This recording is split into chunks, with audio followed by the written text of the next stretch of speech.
জ্যোতিষতত্ত্বে একটা কথা আছে, কিং কুর্বন্তি গ্রহে সর্বা যস্মিন কেন্দ্রে বৃহস্পতি।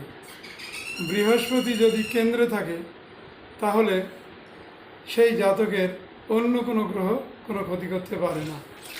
কতটা একটু বোঝার বিষয় আছে কি, যে গ্রহ জাতকের ক্ষেত্রে মারক রূপ ধারণ করে সেই গ্রহ সেই জাতককে একদম নিশ্চিহ্ন করে দেওয়ার চেষ্টাই করবে।